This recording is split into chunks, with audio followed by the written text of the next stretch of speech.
Assalamualaikum Ibu. Salam saya nih baru buka. Alhamdulillah, hebat, berhasil. Depan lah. Sudah berapa orang ya yang bergabung ya? Jadi coba saya lihat cek dulu ya. Berarti ada 15 orang. Jumlah kita berapa orang? 16? Apa? Ada 17, Bu. Oh, 17. Berarti 2 orang lagi belum ada ya? Iya, Bu.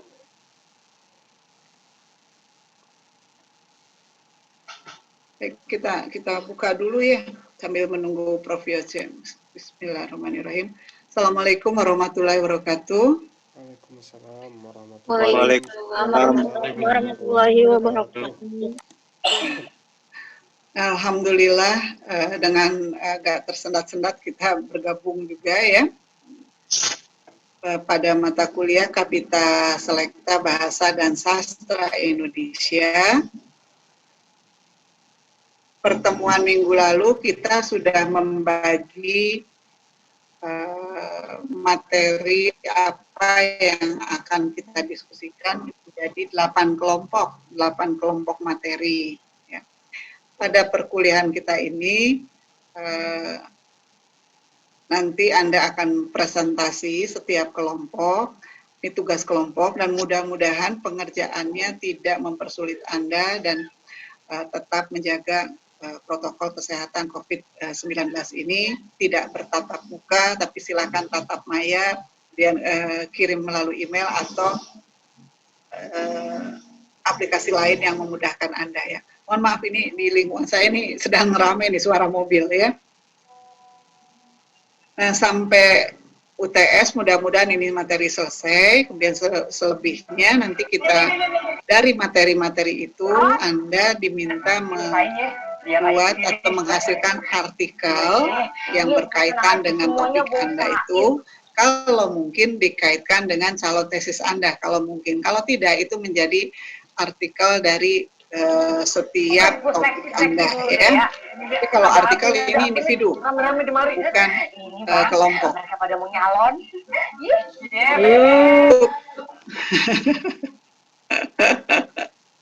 Untuk kelompok yang pertama ini kan fonologi ya. Nah, sudah dibagi kelompok, fonologi ini siapa? Dengan siapa? Siapa? Ini suara ini dari mana ini yang bocor nih? Tidak apa-apa sih. Siapa sekarang itu? Tapi Prof. Yoce juga akan menyampaikan materi. Saya sedang menunggu materinya dikirimkan kepada saya supaya bisa saya tampilkan ya. Kelompok satu itu siapa ya? Saya lupa nih. Tadi itu Buyung bicara pada saya. Sebentar. Efriliani Bu sama Efriliani dengan Tiara. Ya. Oh sebentar, mungkin dari Prof. Yoce barusan ya ini ya. Sebentar ya. Kita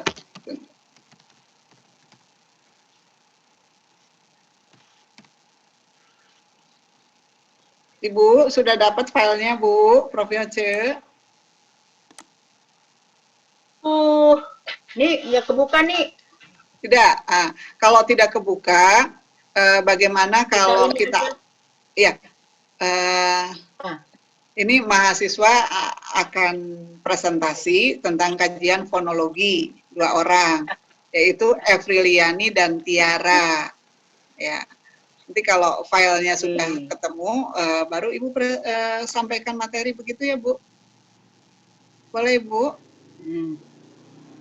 Ya. Presentasi aja. Iya. Filenya belum ditemukan nih. Sedang jalan-jalan dulu.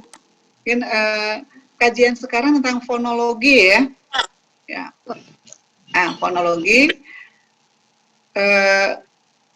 Kajian ini tidak hanya tanggung jawab Tiara dan Efri, tetapi tanggung jawab kita semua. Nanti kalau menemukan problematika yang berkaitan dengan fonologi, mari kita utarakan di forum ini dan kita diskusikan dan kita cari bersama-sama solusi kalau kita kaitkan dengan terapannya ya. Jadi fonologinya fonologi terapan, bukan fonologi yang teoretis. Siapa yang akan menampilkan, dari Tiara dulu atau dari Evri tayangannya? Ini udah karena jadi minta tolong sama salah satu Oh, teman kelas. silakan. Ya, ya, ya. Kalau Evri ada di mana nih, Evri? Evri ngungsi, Ibu. Ya? Evri lagi di Pekanbaru. Oh, Pekanbaru. Tiara di mana, Tiara? Di rumah Ibu. Di mana rumahnya? Di Depok. Depok. Tuh, Prof. Yoce ini satu orang di Pekanbaru, satu orang lagi di Depok. Jadi satu kelompok bekerja sama membahas tentang permasalahan di bidang fonologi, materi fonologi ya. Silakan siapa yang akan menyampaikan, dua-duanya menyampaikan ya, siapa yang akan pertama tampil dulu, silakan. Evri atau Tiara, silakan. Assalamualaikum warahmatullahi wabarakatuh. Waalaikumsalam warahmatullahi wabarakatuh. Akan di kelompok satu, yaitu tentang tata pendidikan bahasa Indonesia. Sebelumnya pertama, dalam sehari-hari kita selalu mendengar orang kadang berpidato, berbicara, kita mendengar runtutan bunyi bahasa yang terus menerus, kadang mendengar suara menaik turun atau terdengar hentakan sejenak atau hentian lama, dan itu semua dalam runtutan bunyi itu menjadi dalam di pembahasan fonologi. Nah, fonologi itu adalah dalam bidang linguistik yang mempelajari, menganalisis, dan membicarakan runtutan bunyi-bunyi bahasa. Fon itu berasal dari fon itu artinya bunyi, dan logi itu artinya ilmu. Menurut hierarki satuan bunyi yang menjadi objek studinya, fonologi dibedakan menjadi dua, yaitu fonetik dan fonemik. Nanti fonetik akan dijelaskan oleh Tiara, ini akan saya jelaskan. Ya, Bu. Ya, Ibu. Ya, Bu. Ini kok nggak bisa di poinnya nggak bisa di ini, apa yang mesti diklik? Ibu sudah membaca tayangan yang disampaikan oleh Evri dan Tiara belum, Bu? Ya, cuma Sudah? ya kapita selekta Ya. Kita tidak akan fonologi. bisa mengubah-ubah karena ini bukan tayangan kita. Jadi yang bisa mengubah yang share screen. Nah, kita penyimak saja dulu, Bu, dan membaca dulu ya. Ya, ya. Silakan lanjutkan, Evri. Ya dulu ya. Ya. Baik, jadi di dalam bidang fonologi ini ada dua, yaitu nanti ada fonetik dan fonemik. Dari dua nanti fonemik dijelaskan oleh Tiara dan fonetik oleh Tiara. Yang jelas ya suaranya Evriliani. Ya, Ibu. Nah, itu keras, coba agak keras. Ya, oke. Lebih dekat, Wi. Lebih dekat. Teruskan, Lebih dekat. Say. Secara umum, fonetik biasa dijelaskan sebagai cabang studi fonologi yang mempelajari bunyi bahasa tanpa memperhatikan apakah bunyi-bunyi tersebut mempunyai fungsi sebagai pembeda atau tidak. Sedangkan fonemik adalah cabang studi fonologi yang mempelajari cabang bunyi bahasa dengan memperhatikan fungsi bunyi tersebut sebagai pembeda. Untuk jelasnya, kita langsung masuk ke pembahasan pertama, yaitu fonetik yang akan dijelaskan oleh Tiara. Tiara? Oh iya, maaf. Baiklah, Assalamualaikum warahmatullahi wabarakatuh. Waalaikumsalam. Saya akan menjelaskan tentang fonetik. Secara umum teorinya dulu, yaitu fonetik merupakan objek kajian. Objek kajian fonetik adalah bidang linguistik yang mempelajari bunyi bahasa tanpa memperhatikan apakah bunyi tersebut mempunyai fungsi sebagai pembeda makna ataupun tidak. Nah, objek kajian dari fonetik ini adalah bunyi bahasa atau fon. Fon adalah bunyi ujar yang dihasilkan oleh alat ucap manusia. Nah, jenis-jenis fonetik itu ada fonetik artikulatoris, fonetik akustis, dan fonetik auditoris. Nah, yang pertama itu fonetik artikulatoris. Fonetik ini mempelajari bagaimana mekanisme alat-alat bicara yang ada dalam tubuh manusia menghasilkan bunyi bahasa. Jadi fonetik artikel terus ini mendeskripsikan cara membentuk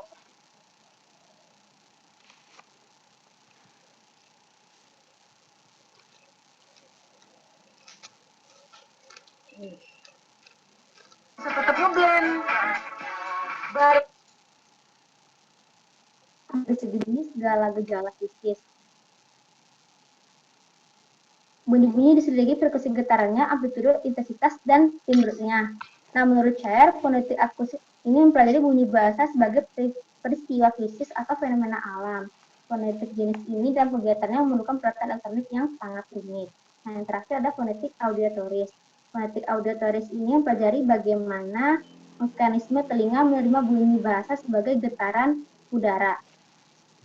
Kita masuk ke alat ucap.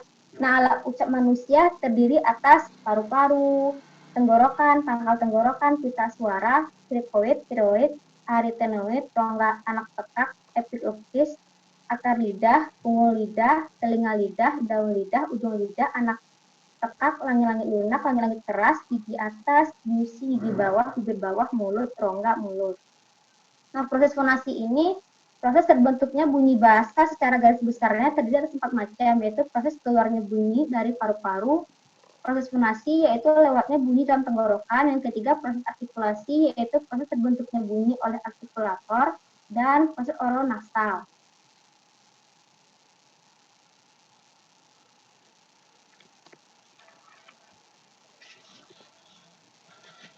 Alur terjadinya bunyi bahasa ini pertama, sumber energi utama terjadinya bunyi-bunyi bahasa adalah adanya udara dari paru-paru. Udara dihirup ke dalam paru-paru, kemudian dihembus keluar bersama-sama waktu sedang bernapas. Udara yang dihembus atau dihirup untuk sebagian kecil bunyi bahasa mendapatkan hambatan di berbagai tempat alat-alat bicara dengan berbagai cara, sehingga terjadi bunyi bahasa. Selanjutnya, tempat atau alat bicara yang dilewati diantaranya batang tenggorok, pangkal tenggorok, kerongkongan, rongga mulut, dan rongga hidung. Pada waktu udara mengalir keluar pita suara harus dalam keadaan terbuka. Terakhir, jika udara tidak mengalami hambatan pada alat bicara, bunyi bahasa tidak akan terjadi. Selanjutnya ada klasifikasi bunyi. Secara umum, bunyi bahasa terbagi atas 3 macam, yaitu vokal, konsonan, dan semivokal. Pembagian ini berdasar pada ada tidaknya hambatan dalam alat ucap. Hambatan dalam pita suara tidak pernah disebut artikulasi. Nah, vokal, konsonan, dan semivokal merupakan jenis bunyi yang dibedakan berdasarkan ada tidaknya rintangan terhadap arus udara dalam saluran suara. Bunyi vokal biasanya dimasukkan ke dalam konsonan, karena itu bunyi segmental lazim dibedakan atas bunyi vokal dan bunyi konsonan. Bunyi vokal itu adalah bunyi yang arus udaranya tidak mengalami rintangan. Pada pembentukan vokal tidak ada artikulasi. Sedangkan bunyi yang disebut konsonan adalah bunyi bahasa yang dibentuk dengan menghambat arus udara pada sebagian alat ucap. Dalam hal ini terdapat artikulasi. Penghambatan atau artikulasi ini dapat disertai dengan bergetarnya pita suara sehingga terbentuknya bunyi konsonan bersuara. Jika artikulasi itu tidak disertai bergetarnya pita suara, glottis dalam keadaan terbuka akan menghasilkan konsonan tak bersuara. Sedangkan bunyi semivokal adalah bunyi yang secara praktis termasuk konsonan, tetapi karena terasa diartikulasikan belum membentuk konsonan murni. Bunyi semivokal dapat disebut sebagai semikonsonan, namun istilah ini jarang dipakai. Selanjutnya ada unsur suprasegmental. Bunyi suprasegmental adalah bunyi yang menyertai bunyi segmental. Seperti halnya bunyi segmental, bunyi suprasegmental pun dapat diklasifikasikan menurut ciri-cirinya sewaktu diucapkan. Cara yang paling mudah untuk mengerti apa bunyi suprasegmental itu adalah dari sudut akustik. Ada 2 sifat akustik yang memainkan peranan penting dalam bunyi suprasegmental, yaitu frekuensi dan amplitudo.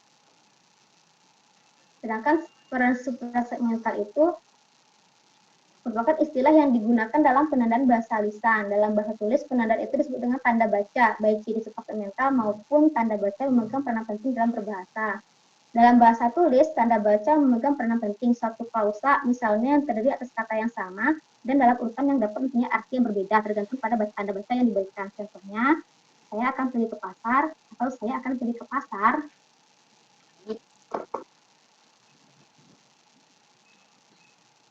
Ya. Berbeda dengan bahasa tulis, dalam bahasa lisan tidak dapat tanda bentuk seperti itu. Oleh karena itu, pengucapan kata atau kalimat sangatlah penting. Contoh kalimat yang tadi diucapkan dengan intonasi menurun memberikan arti pernyataan. Sedangkan dengan intonasi yang naik mengubah artinya menjadi pertanyaan. Dalam keadaan normal, kalimat pernyataan saya akan pergi ke pasar akan diberikan aksen pada kata pergi. Akan tetapi, aksen dapat juga diberikan pada kata akan, ke pasar, atau dia. Tentu saja informasi yang dinyatakan oleh kalimat itu berbeda kalimat semula. Jika akan merupakan aksen, kalimat itu mengandung informasi agar pendengar mengerti bahwa saya betul-betul akan pergi ke pasar. Jika saya mendapatkan aksen, maka kalimat itu mengandung informasi bahwa sayalah yang akan pergi, bukan orang lain. Jika papa saya mendapatkan aksen, kalimat mengandung informasi bahwa saya akan pergi ke pasar, bukan ke tempat lain.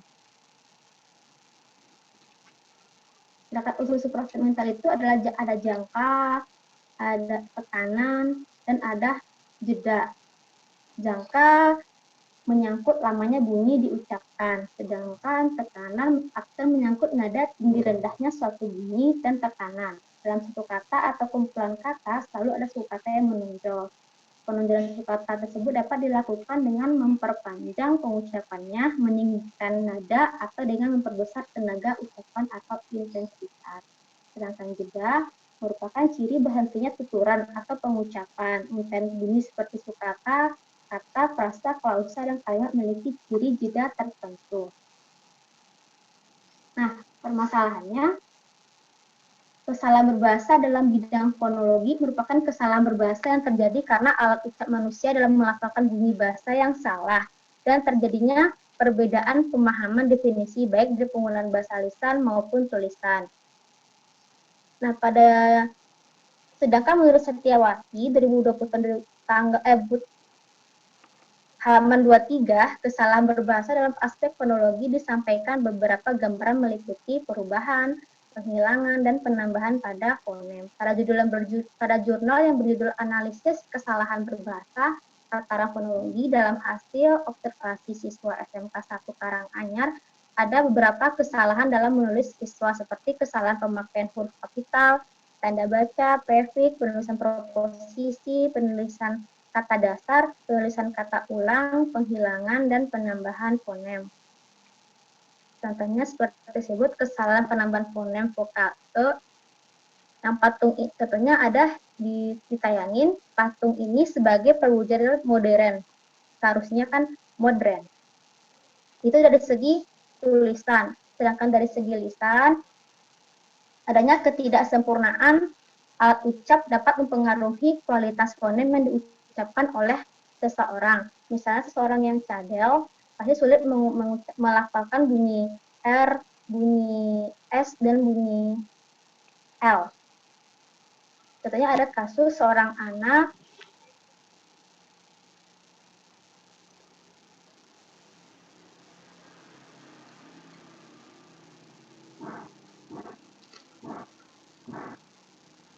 gangguan berbicara atau cadel sehingga mempengaruhi juga kemampuan membaca. Cadel ini dapat menyebabkan kesalahan artikulasi kata-kata, terutama pada huruf-huruf yang membutuhkan gerakan lidah ke atas, seperti yang kita sebutkan tadi, pengucapan huruf R, pengucapan huruf L. Yang telah dibahas pada jurnal juga gangguan berbicara pada usia remaja dalam kajian fonologi oleh Amalia Dewi. Seorang subjeknya itu adalah seorang anak berumur 12 tahun bernama AM mengalami kesulitan saat hendak berbicara dan membaca kata-kata yang mengandung S. Jadi kata-kata fonem yang mengandung S tidak bisa dia sebutkan seperti kata selalu, jadi selalu. Nah, untuk gangguan pelafalan S yang dialami subjek peneliti dapat diperbaiki dengan beberapa hal. Mungkin dari diri sendiri bisa selalu belajar untuk berlatih, dari orang tua juga bisa dengan selalu mengajarkan anaknya untuk bisa melafalkan huruf-huruf yang tidak bisa, fonem yang tidak bisa dilafalkannya. Dari kemudian mengulang-ulang ucapan dengan beberapa komunikasi kata yang mengandung S. Mungkin itu saja yang bisa saya sampaikan. Saya kembalikan ke FT. Tadi presentasi tentang fonetik, selanjutnya yaitu tentang fonemik. Yang akan saya jelaskan hari ini.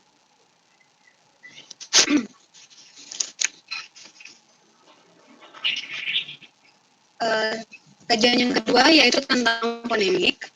Fonemik adalah objek penelitian fonemik adalah fonem, yakni bunyi bahasa yang dapat atau berfungsi membedakan makna. Fonemik meneliti apakah perbedaan bunyi mempunyai fungsi sebagai pembeda makna atau tidak.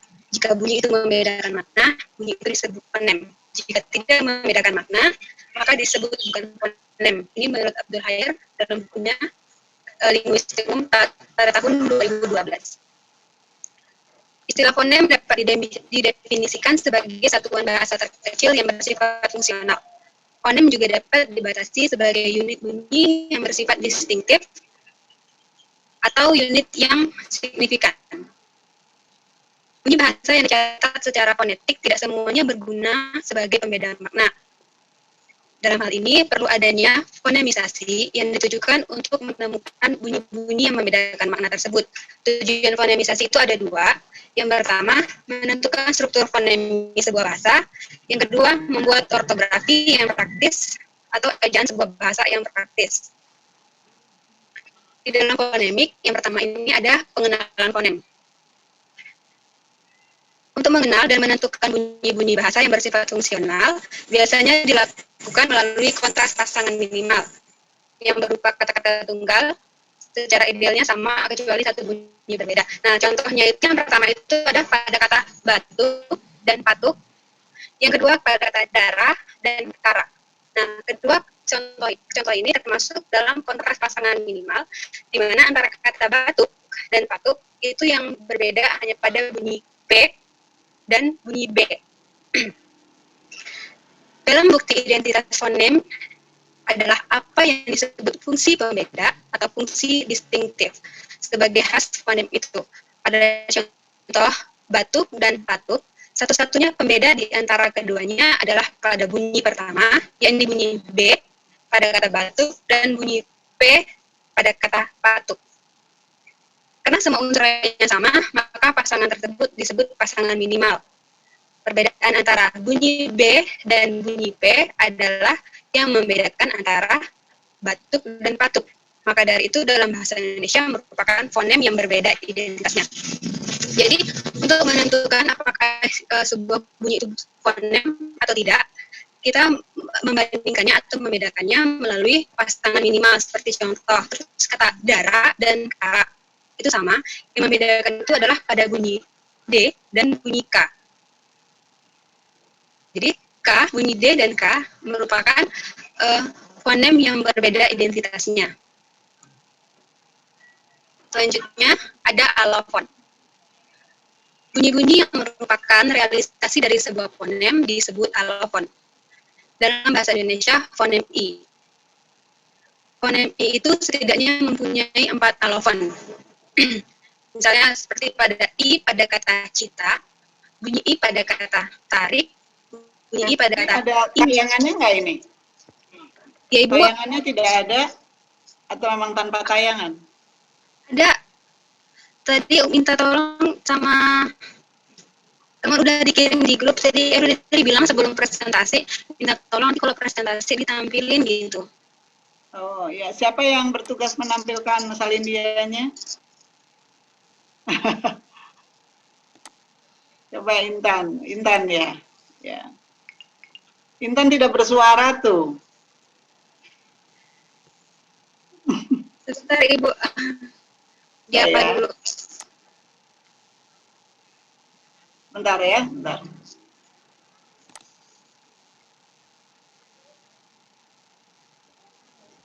Ini semua salindianya kata-katanya dalam kalimat lengkap ya?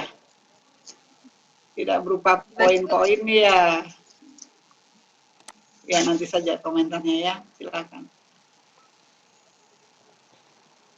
Intan ya yang ya.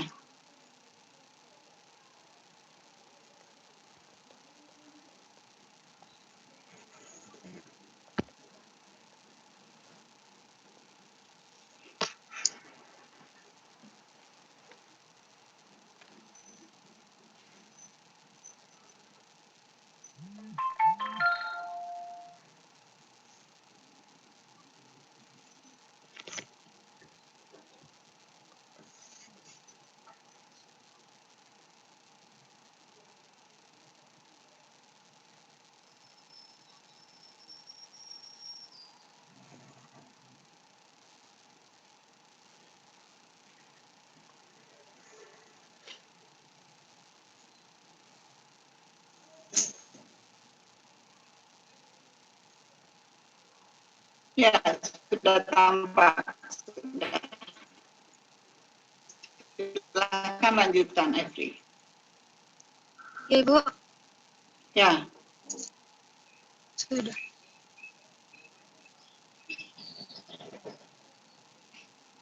Dilanjutkan, Bu. ya silakan lanjutkan.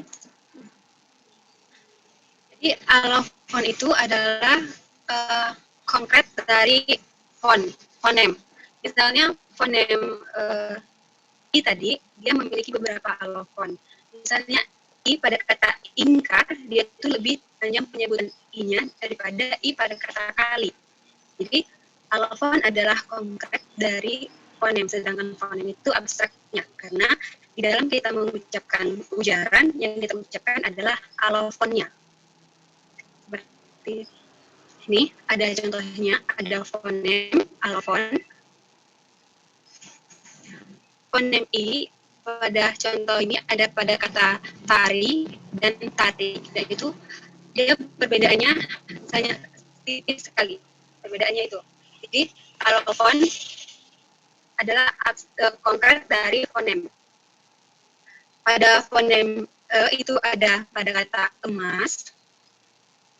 Kalau yang fonem E itu pada kata leleh, U itu pada kata baru dan tahun, O pada kata tokoh dan orang.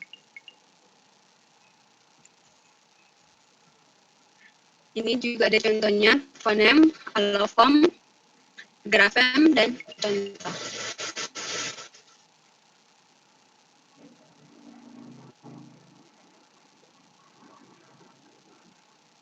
Selanjutnya adalah yang perubahan fonem. Perubahan fonem yang pertama itu ada asimilasi dan disimilasi.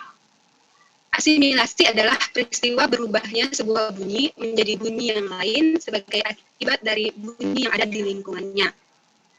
Jika hal itu menyebabkan perubahan identitas sebuah fonem, maka perubahan itu disebut asimilasi fonemis. Contohnya, kata yang lazim dalam bahasa Indonesia itu adalah kata Sabtu.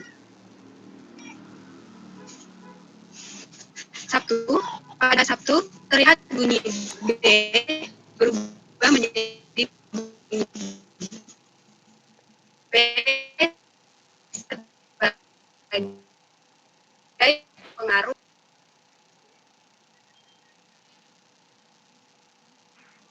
Kata Sabtu dalam bahasa Indonesia lazim diucapkan Sabtu, di mana bunyi B berubah menjadi bunyi B. Terlihat pada bunyi B adalah bunyi hambat bersuara, sedangkan bunyi T adalah bunyi hambat tak bersuara. Oleh karena itu, bunyi B yang bersuara itu terpengaruh oleh bunyi T yang tak bersuara, sehingga bunyi P juga tidak bersuara. Itu asimilasi.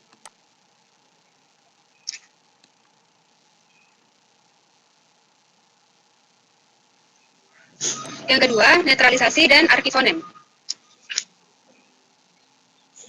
Seperti sudah dijelaskan bahwa fonem mempunyai fungsi sebagai pembeda makna, misalnya yang tadi pada bunyi P dan pada bunyi B.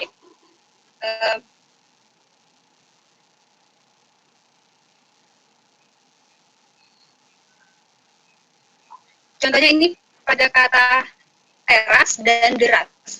Tetapi untuk kasus netralisasi, perubahan yang pada terjadi di akhir itu tidak berlaku. Misalnya kata babat. Babat jika diakhiri dengan D, itu artinya tambok. Jika diakhiri dengan T, itu artinya daging perut lembu. Perubahan konsonan letupan bersuara, bunyi D menjadi konsonan T pada akhir kata disebabkan oleh lingkungan fonem tersebut. Adanya bunyi T pada akhir lafal kata babat adalah hasil dari netralisasi.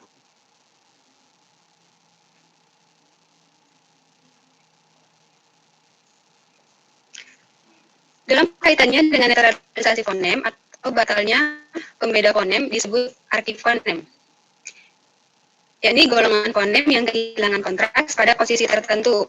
Arkifonem bisa dilambangkan dengan huruf besar yang memiliki alternasi atau variasi fonem T dan fonem D, seperti pada lafal kata babat dan T bukan alofon, dan T dan D itu bukan termasuk alofon D. Contoh lain yaitu pada kata jawab, diucapkan jawab diakhiri dengan bunyi P, bukan jawab dengan bunyi D. Tapi jika diakhiri dengan an, dengan akhiran an, bentuknya menjadi jawaban, bukan jawaban. Di sini adalah arti fonem B besar yang direalisasikan menjadi B, bunyi B, dan bunyi P.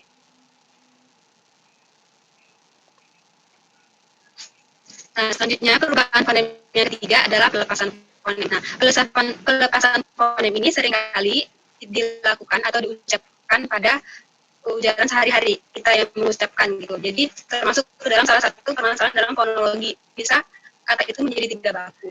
Misalnya, pelepasan bunyi adalah hilangnya bunyi pada sebuah kata tanpa mengubah makna.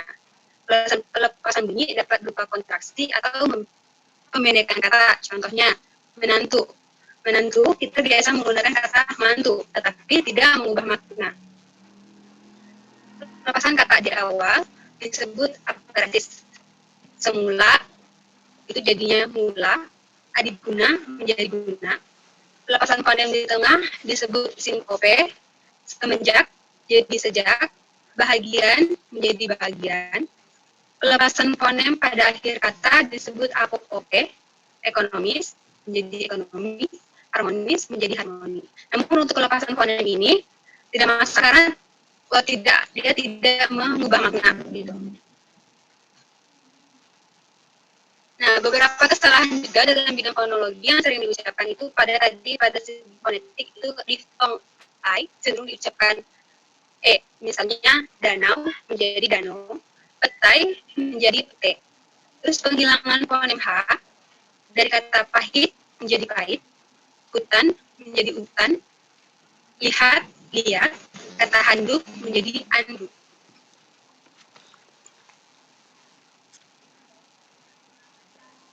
Dalam sebuah bahasa, para penutur berusaha untuk menghemat tenaga dalam pemakaian bahasa dan memperpendek tuturannya. Sejauh itu tidak menghambat dalam bahasa. Orang Indonesia biasa mengatakan saya tidak tahu. Kependekan dari saya tidak tahu. Akibat ekonomi bahasa muncullah yang disebut dengan akronim seperti kata ABRI, PGRI. Terus pemendekan itu mengikuti aturan, mengikuti kaidah yang bermacam-macam. Salah satunya adalah kaidah fonologis yang paling mudah diperpendek dengan segmen-segmen yang tak bertekanan. Pemendekan semacam ini disebut haplologi, yakni pemendekan yang terjadi pada sebuah kata karena penghilangan sebuah bunyi atau kata. Contohnya, tidak mungkin menjadi tak mungkin, dharma wisata menjadi wisata. Pembahasan selanjutnya adalah problematika bunyi bahasa.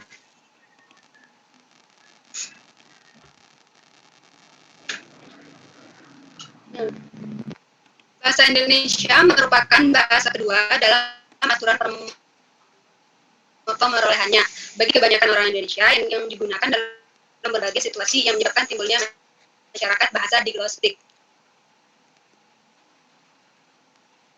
Situasi diglostik dapat disaksikan di masyarakat bahasa jika dua ragam bahasa yang masing-masing memiliki subragam yang secara berdampingan. Sebagai masyarakat diglostik, bahasa Indonesia mengenal dua sistem, yaitu dua sistem dalam tata bunyi. Realisasi fonem bahasa Indonesia tidak termasuk alofon fonem yang bersangkutan akan menimbulkan kejanggalan penutur. Misalnya, fonem E direalisasikan dengan E. Bunyi demikian akan dirasa janggal bagi kebanyakan penutur Indonesia. Nah, problematika yang terjadi dalam fonologi yang sering diucapkan itu adalah karena terpengaruh oleh lingkungan atau terpengaruh oleh bahasa daerahnya. Misalnya pada kata bahasa Sunda ini pada contoh tekad diucapkan fonem D berubah menjadi T, tetapi pada lafal Sunda itu menjadi tekad D-nya masih tetap tentara. Terus kata jihad menjadi jihad. lalab itu menjadi lalab di fonem B. Namun tidak membedakan atau tidak mengubah maknanya. Permasalahan lain yang terdapat dalam pembakuan tata bunyi bahasa Indonesia adalah realisasi fonem yang dianggap umum namun sangat beragam. Pembakuan bahasa Indonesia dalam tata bunyi tidak mungkin bersifat monosentris, melainkan perlu bersifat bisentris atau polisentris. Dengan demikian, dengan sistem fonem bahasa Indonesia terdapat dua sistem, yakni sistem utama yang berlaku umum dan subsistem yang berlaku di daerah-daerah tertentu. Nah, ini ada sistem lafal utama dan sistem lafal daerah. Biasanya kalau misalnya ada orang Jawa itu D-nya lebih ketara.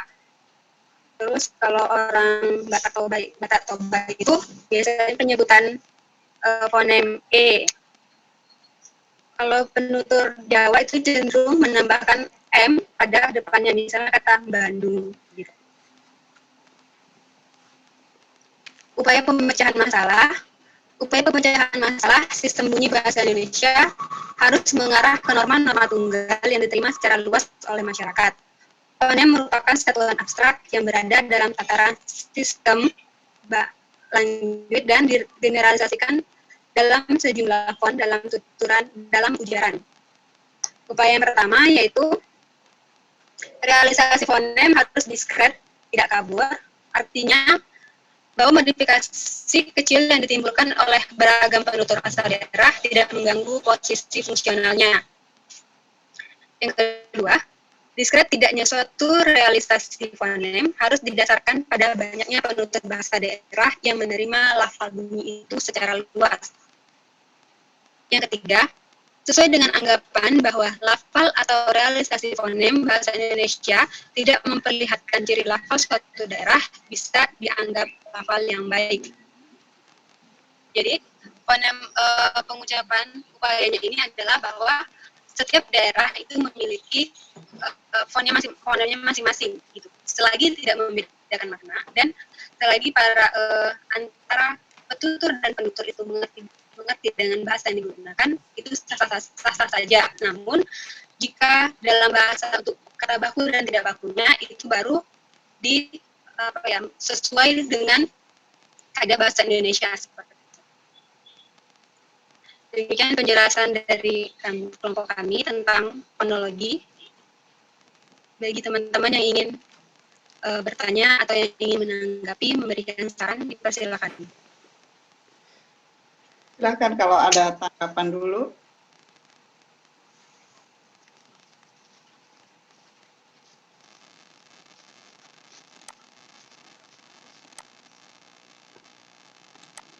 Ada tanggapan?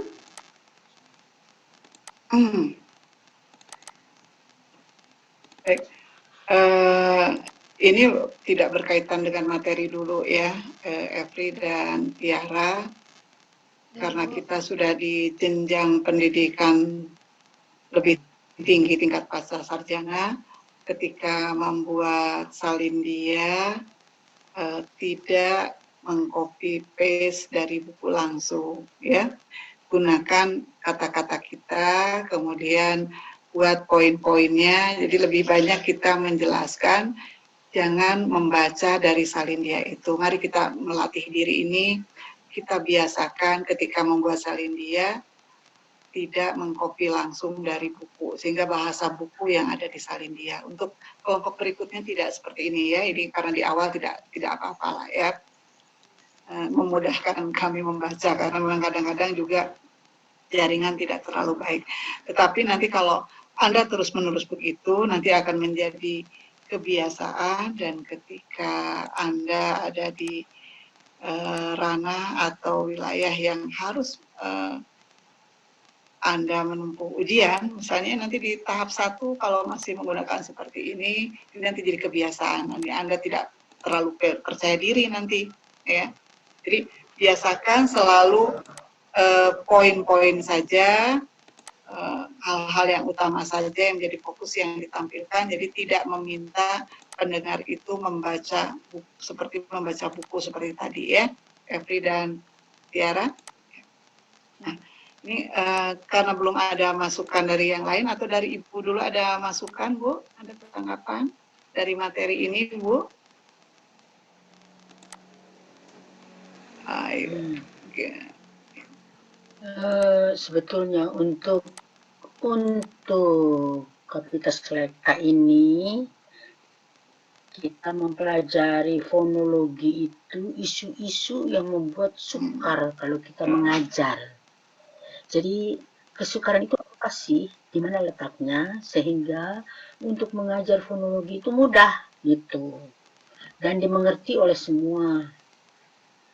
Lalu kemudian tadi ada contoh yang menyebut ini kata, lalu ini lafal bahasa Indonesia, yang mana bisa dibuka tidak itu? Terus kemudian ini lafal bahasa Sunda, ya. Saya lihat sebetulnya misalnya bedug, jadi bedug, telur, bukan telur, apa itu? Endog, ya. Jadi endog. Itu lafal Jawa semua yang ke bawah. Kalau kita baca buku bahasa baku, memang saya agak resah gitulah. Karena lafal yang dipakai dalam bahasa baku itu lafal Jawa. Bukan lafal bahasa Indonesia. Kebanyakan Jawa dimasukkan. Ya. Tadi apa contohnya ya? Yang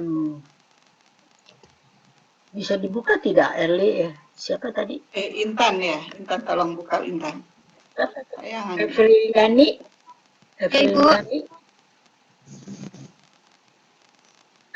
Coba buka tadi contoh yang kata, lalu lafal bahasa Indonesia, lalu lafal Sunda. Ya, bahasa daerah. Coba, yang mana itu? Bisa dibuka?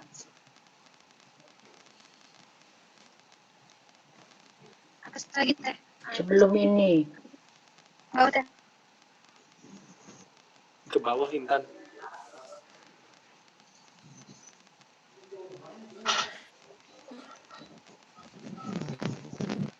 Ayat ke-13. Apa itu istilahnya, lupa lagi.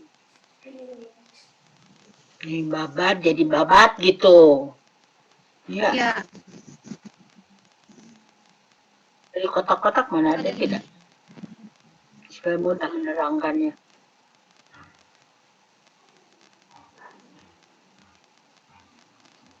Nah, ini. Ini kan. Buka lagi tadi mana? Nah, ini. Lihat. Ini kata ini lafalnya dari mana? Lafal bahasa Indonesia? Ini kotak kata. Tekad, jihad, lalab, sebab, bedug, galak.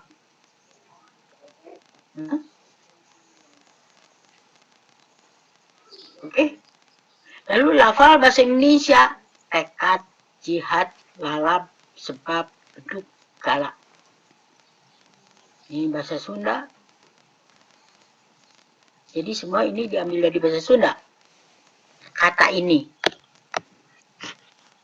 Saya tanya kenapa lafal bahasa Indonesia seperti itu. Gitu. Bisa dijawab? Siapa? Free. Ya, Bu. Coba jawab. Ini kan masuk dalam contoh bahasa dalam bahasa Indonesia yang diucapkan oleh para penutur bahasa, misalnya pakai bahasa Sunda, dan itu kan bunyinya pasti kalau kata tekad yang lazimnya disebut tekad, pada penutur Sunda itu jadi tekad gitu. Jadi bahasa Indonesia tekad. Hah? Ya, Bu. Contoh ini Anda ambil dari mana? Dari bukunya Prof. Hasna Faiza. Jadi lafal bahasa Indonesia itu seperti yang benar. Ini yang benar. Yang mana? Hah? Anda membuat melafalkan tekad menjadi tekad atau tempat tekad? Walaupun misalnya tekad itu dari bahasa Sunda. Lafal Anda apa?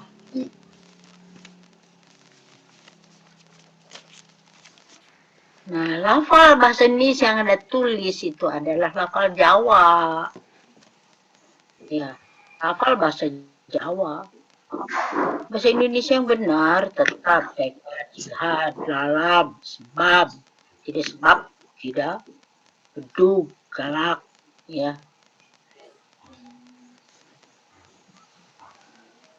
Jadi mana ya? Anda yang merasa benar yang mana menurut Anda? Dibaca sesuai apa yang ditulis, Bu. Jadi Anda setuju dengan ini? Dengan lafal bahasa Indonesia ini? Tidak, Bu, tidak setuju. Ya? Iya. Tidak setuju kan? Itu yang menulisnya pasti orang Jawa. Jadi Anda ajarkan ini nanti yang pas bahasa Indonesianya, ya. Yang pas untuk bahasa Indonesia, walaupun itu bahasa dari bahasa daerah. Oke?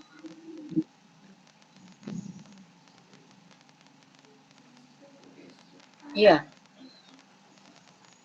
Siapa yang bisa jawab lagi?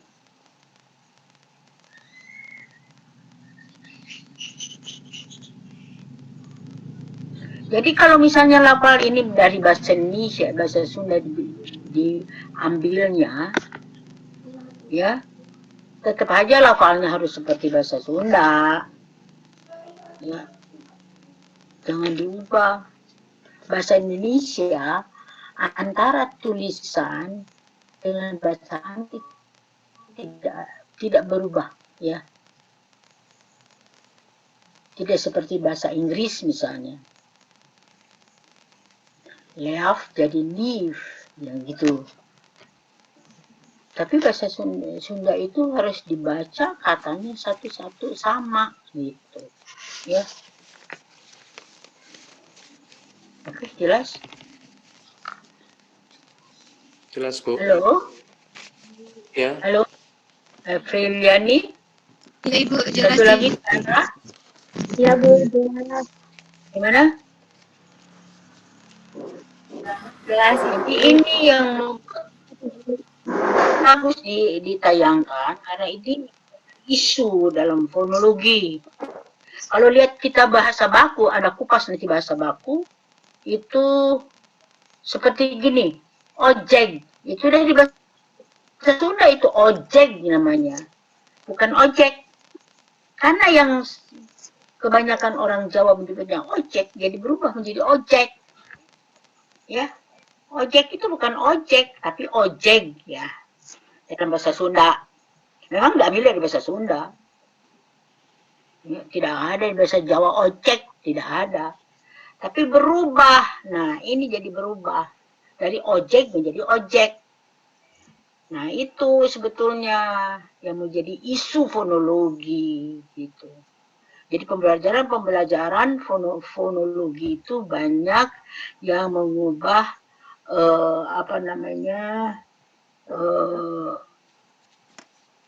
huruf itu, lafal itu menjadi tulisannya begini, lafalnya seperti ini, gitu. Oke? oke, Bu. Ibu, Contoh ini bagus, tapi harus ada betul kanan yang benar. Jadi yang benar itu kata, ya. Jadi kalau Anda tulis di sini, ini kata. Ini lafal bahasa Indonesia, ini lafal bahasa Sunda. Ya. Ini kata itu dari mana? Kata bahasa Indonesia semua. Kenapa lafal bahasa Indonesia jadi begini? Nah, itu harus diterangkan oleh Anda itu. Kalau ini benar, maka harus ada, ya, keterangan dari Anda. Artinya persepsi Anda menghadapi perubahan lafal itu dari mana, itu harus diungkap. Menurut Anda yang mana yang benar? Kalau di buku ini seperti ini, maka Anda kupas bahwa ini saya lebih cocok misalnya kalau kata itu lafalnya tetap dalam bahasa Indonesia. Itu karena nanti akan berubah kalau lafalnya begitu, bahasa Indonesia kan tidak berubah antara lafal dengan apa namanya, dengan tulisan itu tidak berbeda bahasa Indonesia itu. Nanti seperti ojek, harusnya ojek menjadi ojek. Nah, nanti ada yang menjadi tekad. Mana yang benar? Itu harus dipikir oleh kita. Ya, oke? Ada yang lain jawab? Ada yang jawab yang lain? Every mohon maaf. Every yang ini tuh lihat langsung atau ini hasil tekad atau ini ada yang kurang paham gitu untuk problem ini. Ini harus ada perbaikan ini untuk salin dia yang ini ya.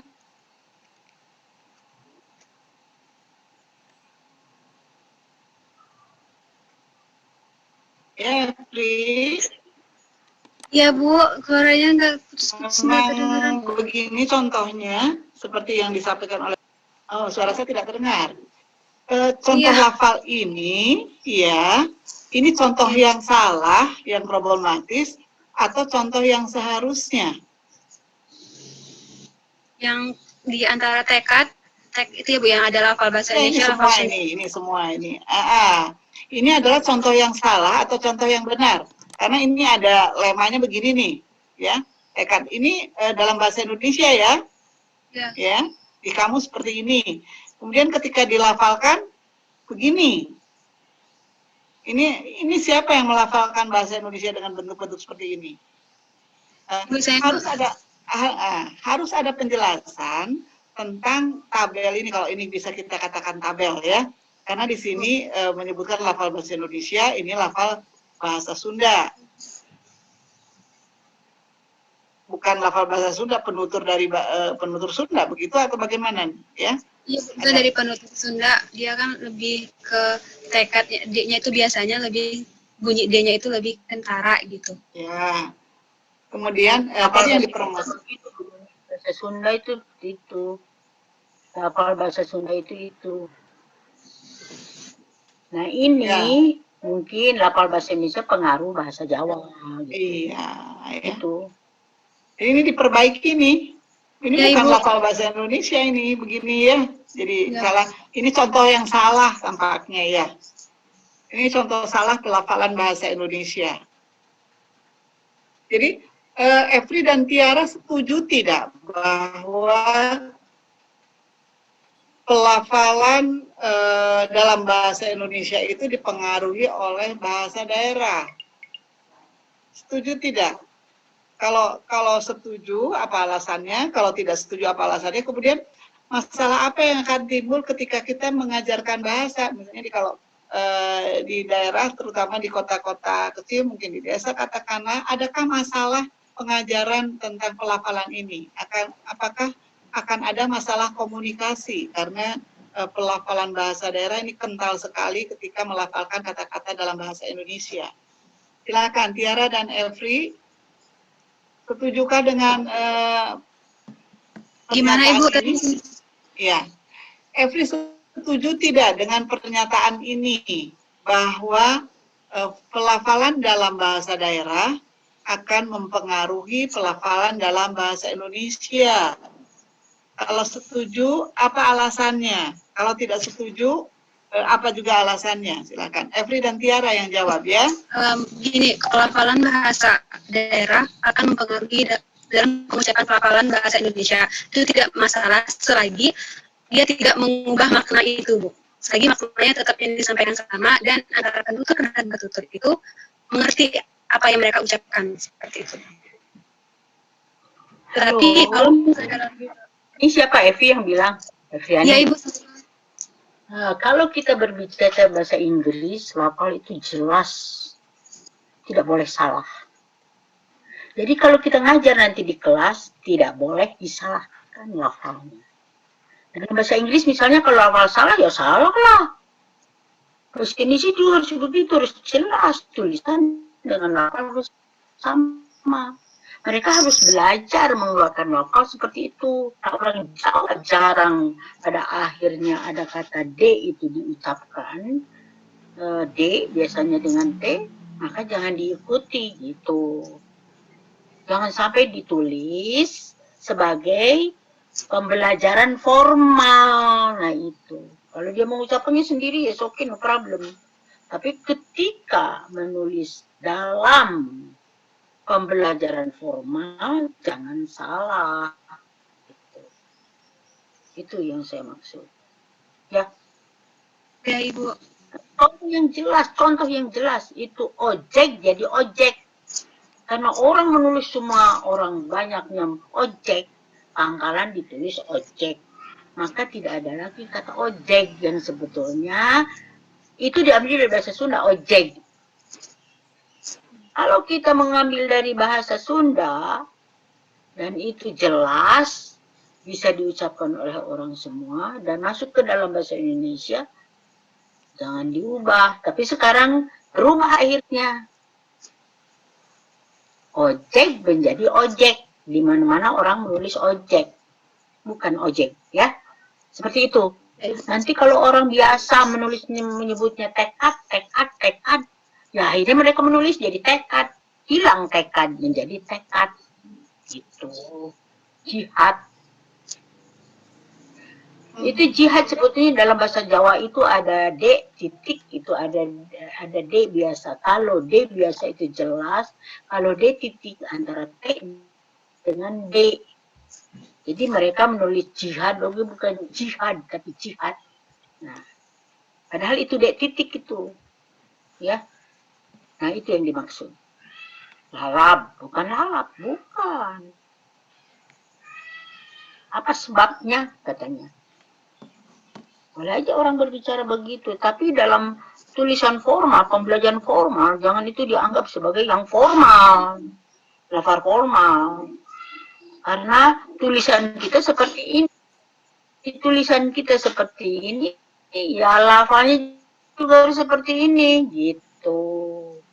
Itu barangkali Efri, ya, Efriliani. Ya, Ibu. Ya. Jelas tidak? Jelas, Ibu. Ya, ini isu tadi ya, yang disampaikan oleh Prof. Yosi ini menarik. Ojek yang awalnya dikenal dari bahasa Sunda, ojek ya, sekarang kan di kamus menjadi ojek, K-nya menjadi pakai K, tidak pakai G. Artinya ada perubahan dari bahasa awalnya menjadi bahasa Indonesia. Karena tadi siapa yang melafalkannya, ya? Apakah ini artinya ada pengaruh nih apa yang kita dengar dengan apa yang kita ucapkan? Ya. Kalau kita sering mendengarnya pelafalannya ojek yang pakai K, lama-lama kata itu yang akan dimasukkan menjadi kata yang standar dan siapa penuturnya. Ini ada kaitan dengan siapa yang mengucapkan. Sehingga pelafalan-pelafalan ini sangat berkaitan erat dengan apa yang didengar. Bahasa Indonesia ini termasuk bahasa aglutinasi, bukan bahasa fleksi, bukan bahasa isolasi, terutama isolasi yang berhubungan dengan bunyi. Kalau dalam bahasa isolasi itu seperti bahasa Jepang, Mandarin, kemudian Rusia, itu bunyi sangat berperan penting. Jadi tulisannya sama, ketika pengucapannya berbeda, itu akan membedakan makna, berbeda dengan bahasa Indonesia. Pengucapan sama, penulisan sama, itu artinya akan sama. Ya. Tapi kalau dalam bahasa-bahasa isolasi, itu terjadi, tulisannya sama, tapi pengucapannya berbeda. Sehingga katanya sama, tapi fonetisnya berbeda. Dalam bahasa Indonesia tidak. Kata dan fonetisnya itu penulisannya sama, ya. Kecuali yang termasuk dalam kekecualian, ya. termasuk yang menggunakan epopet, etaling itu ada perubahan ya. Di situ saja. Adakah isu lain yang Anda tampilkan dari materi ini? Atau teman-teman yang lain mendapatkan isu yang berkaitan dengan fonologi? Karena di mata kuliah ini kita bahas adalah isu-isunya, ya, bukan teorinya.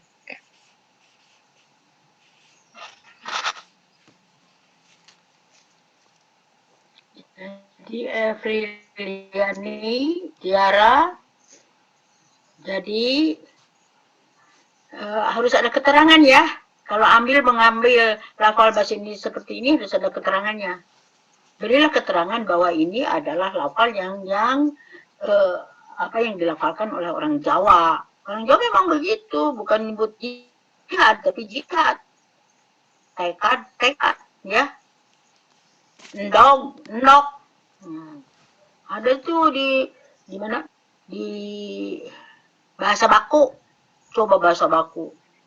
Yang kata ibu banyak salahnya itu bahasa baku. Ya.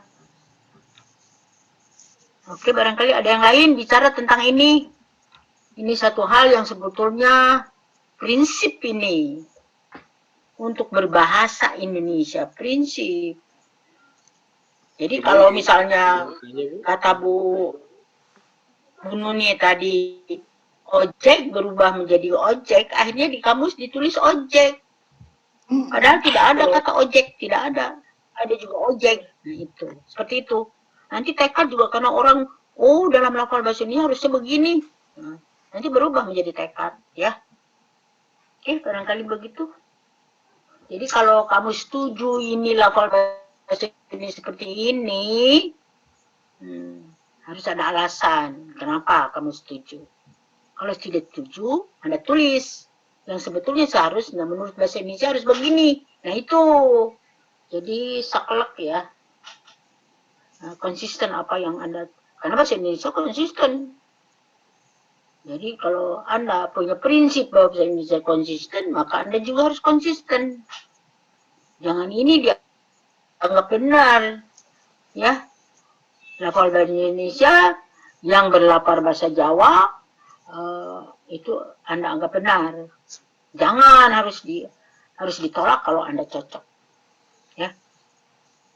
Cocok dengan lafal bahasa Indonesia, dengan tulisan bahasa Indonesia. Walaupun diambil dari bahasa mana aja ya. Bahasa daerah yang lain juga sama. Oke. Ada yang bertanya, diskusi, diam saja yang lain. Ibu izin Nah, yang bertanya, lain Bu. bicara. Silakan. Silakan kalau mau mengungkapkan tanggapan, Bu Yung. Ya. Tanggapan tidak harus bertanya ya, tanggapan saja juga bisa. Ya. Ini yang pertama tanggapan terlebih dahulu, Bu, terkait dengan Salindia yang tampil di layar. Itu pada kolom kata ada dua kata yang tidak ditemukan dalam KBBI, beduk menggunakan huruf B dan pakai huruf B. Nah ini sebetulnya memang rancu, mungkin dari kolom katanya saja masih rancu. Kata di sini maksudnya kata dalam KBBI atau kata dalam referensi mana begitu? Beduk tidak ada ya? Jadi, KBBI tidak ada beduk. Harusnya ada itu dari zaman dulu ada beduk. Beduk pakai K, Bu. yang Pakai huruf K, Bu. Beduk. Iya. Di beduk. Nah itu memang susah, sebab itu dari bahasa Sunda diambilnya. Bukan beduk, nggak ada beduk. Beduk, coba bahasa mana yang pakai beduk-beduk? Beduk sebetulnya yang benar. Nah, Ibu terkait dengan beduk menjadi beduk. Jadi beduk, ojek menjadi ojek, endok menjadi endok. Dia enggak, orang Jawa itu enggak suka akhir kata G. Kata G itu diganti oleh dia menjadi K. Yang nyusun KBBI-nya orang Jawa. Jadi dia tidak sadar diambil dari mana beduk gitu. Beduk, di mana-mana beduk. Ya. Itu Ya. Nih Bu, sebetulnya oleh dilanjut lagi. generasi muda bahasa itu bisa aja ditulis beduk sama dengan beduk gitu. Harus begitu. Karena yang asli itu beduk ya, nggak ada beduk. Apa artinya beduk? Nah, Jadi nanti Ibu, kamu ya, menjadi teknokrat bahasa bisa berbuat seperti itu. Perbaikan untuk KBBI, ya Anda juga membuat ejaan, nulis lagi ejaan, kata-kata yang diambil dari bahasa daerah harus jelas, ejaannya dari bahasa daerah harus diambil utuh gitu. Untung dia nggak dia ubah jihad. Kalau dia dari bahasa asing tulis jadi jihad, ada jihad gitu artinya ya. Jadi dengan Kapita Selekta ini semoga tercerah daya berpikir Anda,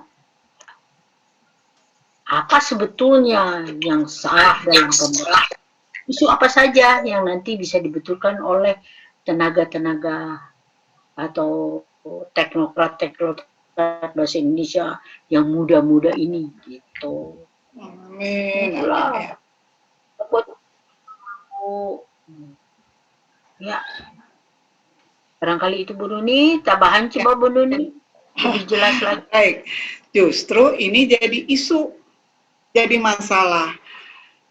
Karena kita terdiri atas 33 provinsi, kemudian ada sekitar 746 bahasa daerah yang aktif. Artinya ketika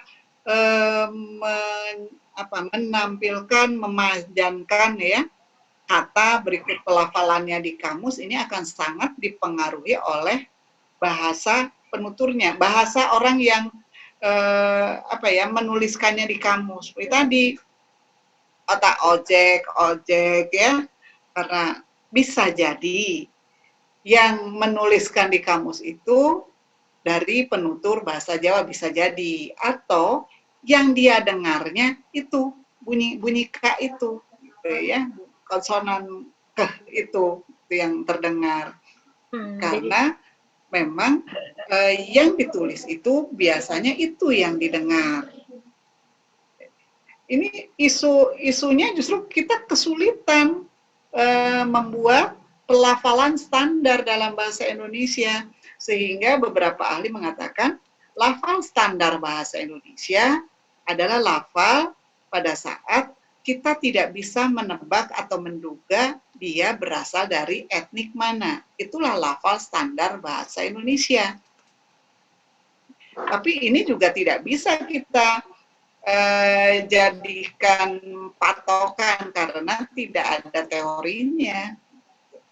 Tidak berada teori, ini pendapat-pendapat ahli saja. Kita saja di sini ini berbagai etnik. Saya dan Prof. Yoce kebetulan dari etnik Sunda, sehingga mengenal kata-kata itu. Nah, Every yang dari Riau sana belum tentu mengenal kata-kata ini, gitu ya. Dengan contoh-contoh tadi ini justru ada masalah. Akan ada permasalahan ketika guru dari etnik yang satu ditempatkan atau mengajar kepada siswa-siswanya dari berbeda etnik, akan mempengaruhi pelafalannya. Contoh, karena saya mengajarkan BIPA ya, murid saya orang Jepang, beliau adalah dosen di FPOK di UPI. Ketika saya mengucapkan kata-kata tertentu, dia menyalahkan. Saya mengucapkan 4, 6. Dia mengatakan tidak begitu, Ibu, itu salah. Seharusnya 4, seharusnya 6. Ya. Saya tidak menyalahkan dia mengapa dia mengatakan 4 dan 6. Saya tanya, ketika belajar bahasa Indonesia pertama kali, siapa dosennya itu berasal dari mana. Dan ketika saya telusuri, ternyata guru bahasa Indonesia pertama dia adalah teman-teman guru BIPA yang berasal dari Sumatera Utara, yang bahasa pertamanya bahasa Batak. Sehingga akan mempengaruhi pelafalan. Bisa jadi kalau guru pertamanya saya yang ada bahasa Sundanya kental, ketika mengucapkan kata-kata yang belakangnya itu fonem atau fonem terbuka, itu seolah-olah ada luncuran bunyi ya. Ketika mengucapkan kata saya, kalau sedang sadar, saya tidak ada luncuran h, tidak ada luncuran ketika sadar. Tetapi ketika tidak sadar, itu bisa jadi ada menjadi saya. Kemana menjadi kemana. Ini ciri khas dari orang yang bahasa pertamanya bahasa Sunda. Bagi yang bahasa Jawa nanti berbeda lagi kecenderungannya ketika dia mengajarkan kata-kata yang fonem awalnya itu yang bilabial, ya, be, pe, ya, be, pe, apalagi bilabial itu, PBM ya. Nah, itu akan berbeda karena bunyinya sama. Sehingga mengapa, mohon maaf nih teman-teman yang dari Jawa Tengah ya, karena saya juga dari ada Jawanya misalnya, ketika mengucapkan kata yang diawali dengan konsonan be, itu seolah-olah ada em-nya di sana, karena satu homofon, satu homorgan, satu bunyi. Menyebut Bandung bisa Bandung, bagus bisa bagus gitu. Itu yang didengar oleh telinga orang Sunda. Tetapi oleh telinga orang Jawa itu biasa saja, tidak ada luncuran em-nya, tidak ada. Jadi bergantung dengan siapa yang mendengarkannya. Jadi ini isu, ini masalah kita bersama. Ini salah satu yang berkaitan dengan isu fonologi itu tadi, karena berkaitan dengan siapa penuturnya yang dari sekian bahasa daerah yang ada di Indonesia. Dan mungkin ini tidak terjadi dalam bahasa yang lain. Kalau dalam bahasa Inggris, itu dialek. Kalau kita tidak ada dialeknya. Ini bukan dialek kalau kita. Ya. Tanggapan saya itu, silakan kalau ada yang mau menanggapi. Atau ada pertanyaan yang berkaitan dengan tampilan hari ini. Ya Bu, izin bertanya Bu. Boleh silakan. Ya, berkaitan dengan kata beduk menjadi beduk, ini juga mirip dengan itu. Ada kata dalam Kamus Besar Bahasa Indonesia satai, tetapi dalam penggunaannya itu jarang sekali orang melafalkan satai. Bahkan di forum-forum resmi juga disebutkannya itu sate. Nah, apakah ini juga berpotensi akan mengubah ke depannya kata resminya itu dalam KBBI itu menjadi sate? Itu yang pertama Bu. Terus yang kedua, saya ingin memberi tanggapan terkait dengan permasalahan yang serupa tadi, beduk menjadi beduk, ojek menjadi ojek. Nah, setahu saya di Indonesia ini belum ada kamus asal kata ya Bu. Mungkin kalau salah dikoreksi Bu. Nah, sedangkan di kata bahasa Indonesia itu lebih besar dari hasil penyerapan kata dari bahasa asing. Nah, namun kita tidak memiliki kamus etimologi katanya. Kata ini berasal dari mana? Nah, termasuk misalnya kata bedug. Tadi kita tahu bahwa bedug ini dari Sunda. Nah, kenapa bisa menjadi bedug yang aslinya bedug? Nah, mungkin jika ada kamus asal katanya itu bisa menjadi standar tidak ya Bu ya? Misalnya seandainya ada kamus asal kata itu bisa menjadi standar tidak untuk meresmikan suatu kata begitu Bu. Jadi tidak dipengaruhi oleh ini yang membuat KBBI-nya mungkin dari etnik Jawa sehingga jadi seperti ini. Itu kan individual sifatnya, Ya, bukan secara umum, Bu. Terima kasih, Bu. Wah, saya tidak bisa jawab ini, kalau ini harus pakai penelitian jawabannya. Iya, bisa jadi standar atau tidak. Misalnya sate jadi sate, kemudian mana yang lebih banyak digunakan. Karena sebenarnya ya, kalau saya mengamati juga bahasa dari bahasa lain, ada kelompok kata atau kelompok bahasa kamus dan ada kelompok bahasa tuturan.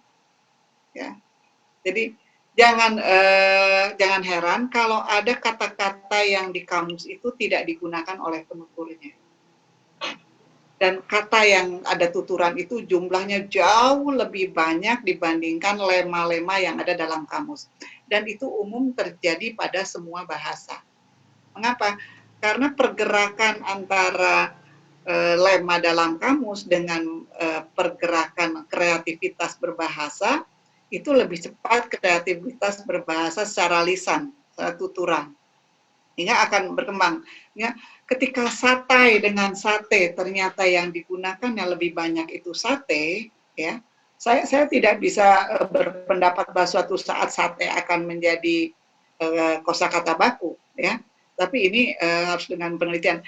Apakah ini satai menjadi sate ini di mana diucapkannya, ya? Di forum resmi oleh siapa? Dan siapa yang mendengar kata-kata itu akan lebih banyak atau tidak. Nah, ini mungkin suatu saat sate yang ada di kamus, gitu. Atau justru kamus yang diperbaiki. Misalnya, ada bentuk satai dan ada bentuk sate, dua-duanya ada. Karena dalam bahasa apapun selalu ada bahasa kamus dan ada bahasa tuturan. Itu sementara jawaban saya ya untuk yang bentuk yang tadi yang Bu Yung ungkapkan.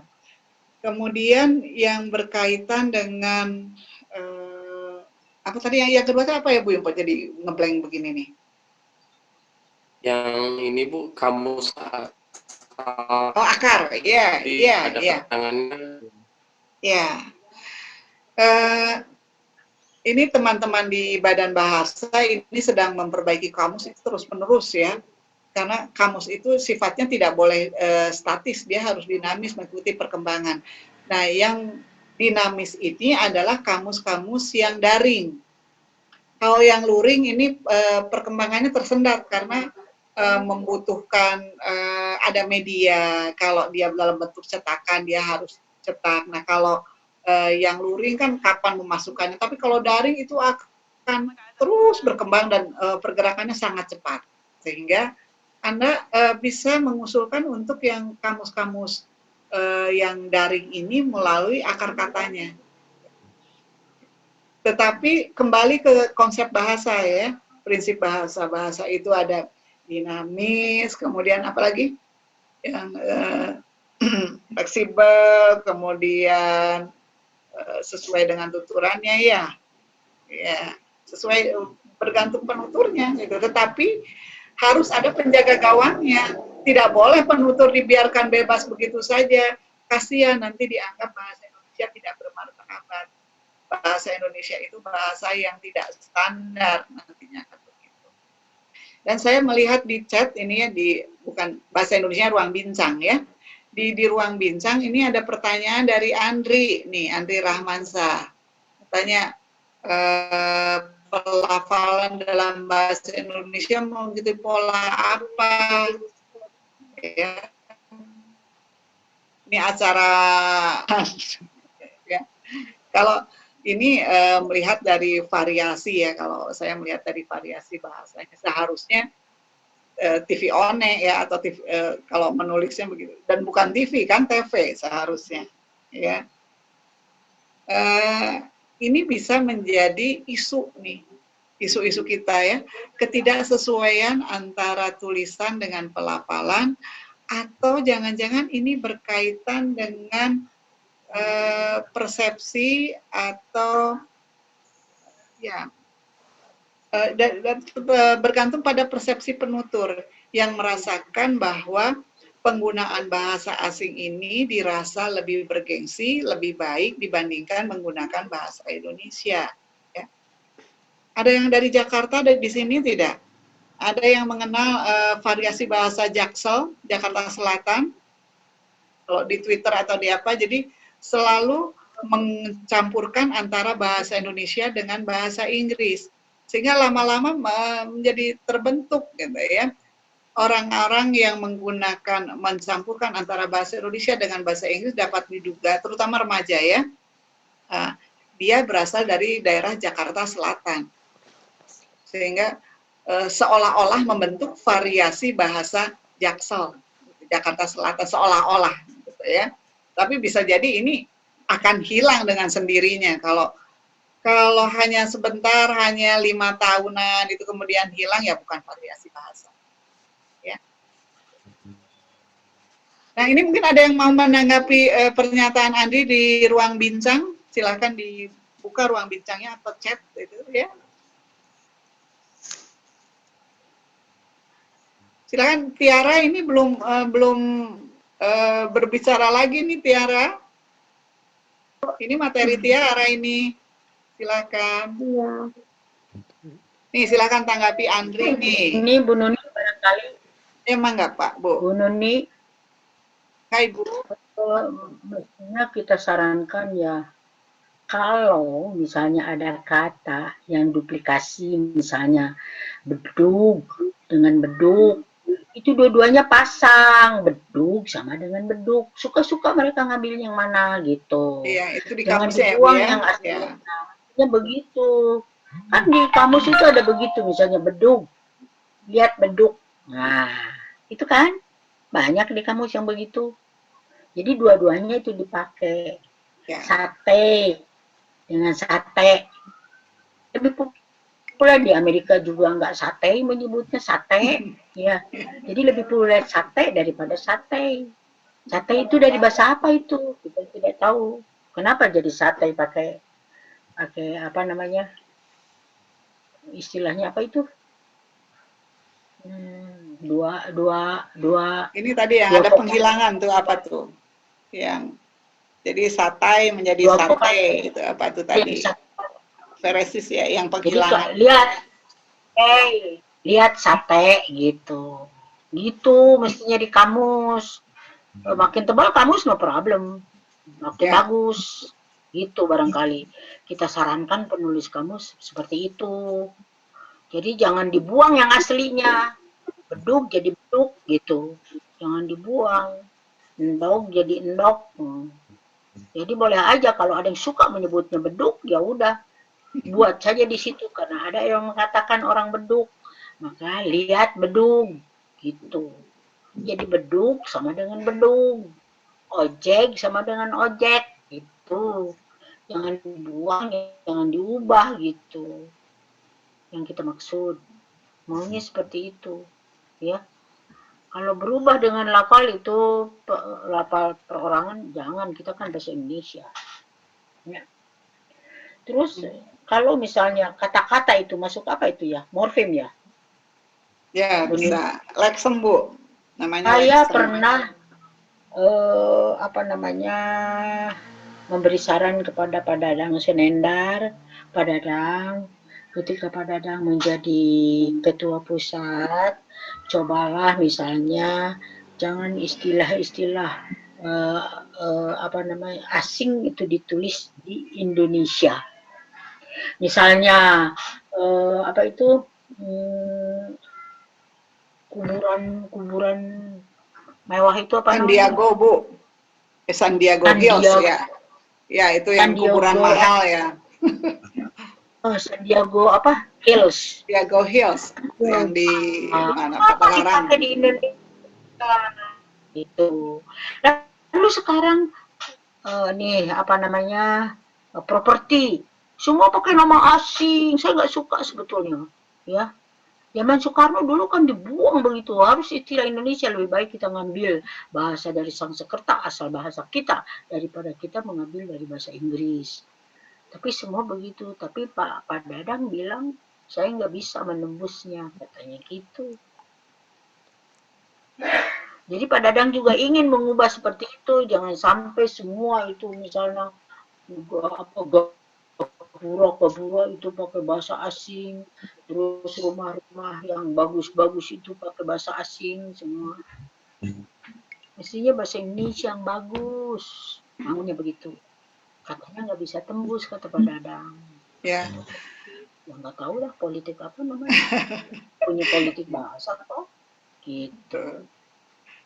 Ya, ini berkaitan dengan politik bahasa, Bu, dan bahasa dan kekuasaan gitu ya kalau di teori sosiolingvistik. Misalnya Tapi harus ya, zaman Soekarno itu zaman Soekarno ingat. ya, Semua tokoh Cina pakai Cina kan nama Cina. Semua pakai nama Cina, pakai tulisan Cina. Kata Soekarno kalau sudah ada bahasa Indonesia, semua ganti bahasa Indonesia, hilangkan itu. Kok bisa? Iya, Sekarang nggak bisa. Jadi harus presiden yang ngomong. ya betul tampaknya, Bu. Harus ada hukuman mungkin ya. Presiden Tapi yang masih, harus ya, bahasa sempat Soekarno. ya. Sempat di Kongres Bahasa Indonesia yang tahun 98 itu tempat-tempat asing itu harus menggunakan bahasa Indonesia. Kalau menggunakan bahasa asing akan didenda sekian puluh juta yang memberatkan, sehingga setelah Kongres tahun 98 itu nama-nama hotel berubah menjadi nama Indonesia. Sekarang ternyata agak lengah lagi pengawalannya, kembali lagi seperti itu yang tidak ada denda apapun. Misalnya begini juga berkaitan, ya, berkaitan dengan rasa bahasa. Misalnya nama perumahan, Bu, ada Riverside Residence gitu ya. Riverside memang kalau di Indonesia kan tidak nyaman memang perumahan pinggir sungai atau perumahan bantaran sungai. Penipuan itu sebetulnya ya. Bagus. Iya. Perumahan pinggir kali gitu, jelek nanti turun. Nah, ini sama aja mungkin. Betul. Mungkin di Amerika juga tidak disebut Riverside. Ya, ini pembodohan ini kepada masyarakat, disangkanya gaya saja, padahal ya pinggir sungai lah, bantaran sungai gitu. Ini salah satu upaya nih ragam bahasa promosi. Ya kalau dikembalikan lagi ke dalam bahasa Indonesia, dan jangan lelah kita mengembalikannya. Iya betul. Nah, bikin artinya apa frase yang bagus, betul, yang nyaman. Iya. Bahasa Indonesia kenapa? Nggak bodoh bahasa Indonesia. Gitu. Iya Bu, ya Bu. Maunya, tapi mestinya anak-anak muda nih yang bergerak. Teknokrat muda gitu, noni gitulah. Amin, ya. Yalah, untuk menimbulkan nama Indonesia gitu. Kalau di Malaysia memang pakai bahasa asing, tapi ada bahasa Malaysianya gitu. Ya, ya. Walaupun kalau kita berbicara dengan orang Malaysia itu campur aduk bahasanya jelek sekali, ya. Ya, jadi kalau pidato itu rektor apa itu yang dimanggil itu bahasanya campur aduk dengan bahasa Inggris gitu. Orang Indonesia sepertinya masih sudah bagus, tapi jangan lagi gitulah kita dikotori, udah bagus diubah jadi tidak bagus gitu. Semua itu, apalagi bangunan-bangunan sekarang yang baru-baru, nama asing semua, dijajah aja sama asing tuh. Gitu. Kalau kita lihat bisa di Vietnam, nggak ada Vietnam itu. Wah benar itu. Apa namanya? Saya adalah Vietnam, segalanya Vietnam, bahasa harus Vietnam. Padahal negara yang baru muncul gitu. Tapi sudah sudah yakin akan bangsanya sendiri. Nah kita sudah yakin bangsanya sendiri, sekarang kacau gitu, lemah. Orang-orang kaya sekarang nggak lagi berbahasa Indonesia di rumahnya. Mereka berbahasa Inggris dengan anak-anaknya. Itu. Coba. merasa dia lebih elit, merasa dia lebih apa namanya, lebih kaya, ya. Bahasa Indonesianya hilang, anaknya lebih bodoh bahasa Indonesia daripada bahasa Inggris, lebih pintar bahasa Inggris daripada bahasa Indonesia, gitu. Dalam berbicara, artinya dalam pemakaian praktis. Kalau dia ngomong bahasa Inggris jelas, pronunciasinya jelas, lafalnya jelas, tapi ngomong dalam bahasa Indonesia itu seenaknya gitu. Nah itu kan tidak punya pribadi, tidak punya karakter Indonesia yang asli gitu. Jangan kalah sama Vietnam yang baru muncul. Kenapa Vietnam? Kenapa Korea seperti itu? Malah kita senang sekarang berbahasa Korea. Gimana? Coba. Makanan Korea, bahasa Korea. Anak muda suka, kenapa? Bahasa sendiri nggak suka, kenapa? Gitu. Kan lebih enak, pronunciasinya lebih enak bahasa kita. Bahasa Indonesia itu paling loyal, mudah dipelajari, lalu pronunciation-nya juga enak. Bagus bahasa Indonesia itu, mestinya Indonesia nih yang menyebar nih, gitu. Satu, negara itu harus kaya, baru dihargai. Ketika zaman Soeharto kita disebut kaya, artinya tidak ada yang miskin dalam rinciannya. Bahasa Indonesia kan digunakan di mana-mana. Ketika Indonesia terpuruk, masa Australia lari lagi ke bahasa Melayu. Tapi masyarakat tidak suka bahasa Melayu, nggak enak katanya pronunciation. Lebih enak bahasa Indonesia, lebih mudah bahasa Indonesia dipelajari, sebulan juga bisa ngomong, gitu. Jadi populer lagi bahasa Indonesia sekarang gitu. Ya. Nah, kita populer, kita jangan ngambil bahasa asing untuk nama-nama properti kita. Untuk nama-nama hal-hal yang menarik, jangan pakai bahasa asing. Orang berebut orang kaya mau mati di San Diego Hills. Dikira seperti apa San Diego Hills? Kita beli dua kali satu. Miliar ngapain? Hanya nama aja itu terpampang San Diego Hills. Mau kesananya ada taman-taman itu aja. Kuburannya ternyata seperti itu, sama aja. Gitu, sedih saya rasanya. Itu barangkali Bu Nuni karena bahasa. Ya, terima kasih Bu. Iya. Adalah basic satu negara. Kalau negaranya maju, bahasanya juga maju. Maka kita harus maju. Kita harus mempertahankan bahasa kita. Bahasa kita enak di mana-mana. Bisa diakui di mana-mana, mudah dipelajari. Dan pronunciation-nya juga bagus. Bandingkan dengan Malaysia pronunciation-nya. Orang asing juga dia mengatakan lebih bagus bahasa Indonesia daripada bahasa Malaysia. Ya harus bangga dong, orang asing bisa muji-muji, kita sendiri tidak suka gitu ke bahasa kita gitu. Bahasa menunjukkan bangsa, ingat tuh kata itu. Kalau bahasanya bagus diakui, pasti bangsanya juga diakui. Iya ya Bu Nuni ya. Ya Bu, setuju Bu. Ini siapa yang akan menyimpulkan, Evri atau Tiara, menyimpulkan pembicaraan kita? Boleh menjadi PR kita bersama. Ya, silahkan, bisa Evri atau Tiara. Silahkan simpulkan pertemuan kita kali ini. Dari pertemuan hari ini, bahwa bahasa itu, dalam bahasa Indonesia itu sangat beragam dari bahasa daerah-daerahnya, fonem-fonemnya, setiap daerah memiliki fonem masing-masing. Dan setiap yang kita ujarkan itu lebih cenderung itu mengikuti ucapan atau ujaran dari fonem dari daerahnya. Tapi meskipun begitu, ada kita memiliki kata baku atau yang sudah dilakukan dalam bahasa Indonesia. Jadi seperti demikianlah.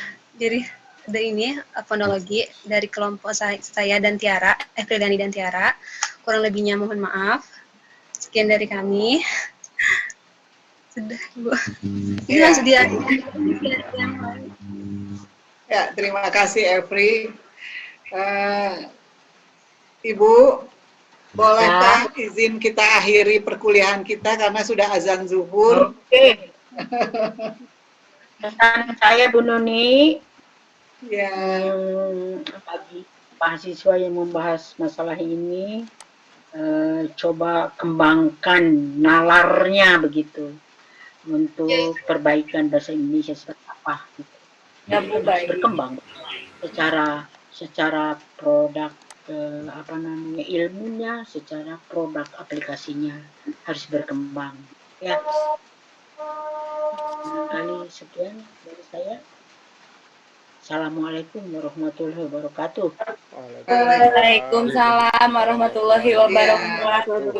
mari bagi yang muslim kita akhiri dengan mengucapkan hamdalah. Alhamdulillahirrahmanirrahim. Salam sehat semua, insya Allah.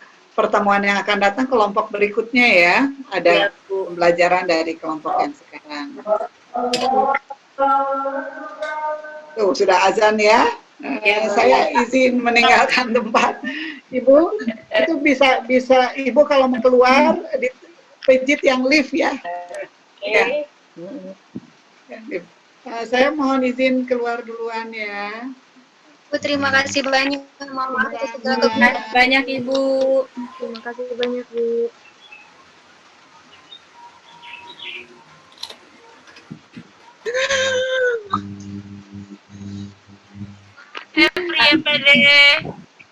KSP MPD lancar Kak. Minggu depan Udah jadi magister. Minggu depan aku, Kang Andri sama Enda. Semangat guys.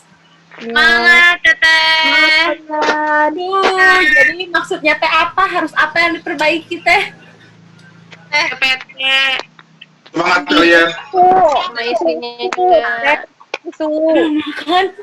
Kita mah ada masalah, misalnya kayak kenapa kita milih itu hafal itu berarti langsung ada alasannya gitu ya kan? Kalau ada alasannya bisa diterima. Ih, aku baru masuk terus udahan. Memalukan, Nak. Baru nyampe. Maaf guys. 3 SKS. Masuknya cuma 3 menit. Ya. Udah aku masuk terus tiba-tiba Bu Yoce bilang assalamualaikum warahmatullahi wabarakatuh. Cina gitu.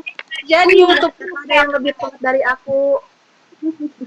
Mana Bang Elvan itu dong, promoin dulu dong YouTube-nya. Terus tadi ngapain aja? Tadi ya pokoknya Free.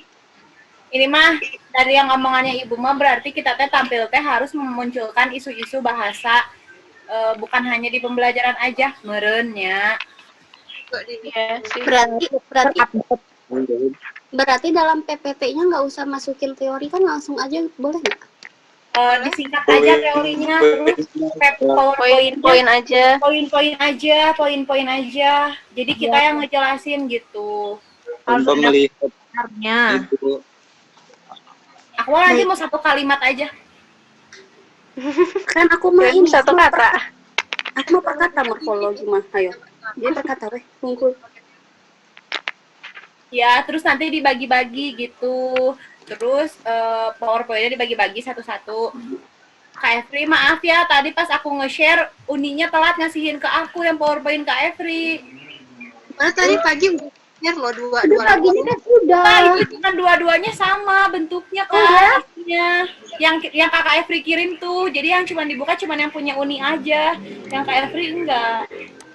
Udah Assalamualaikum.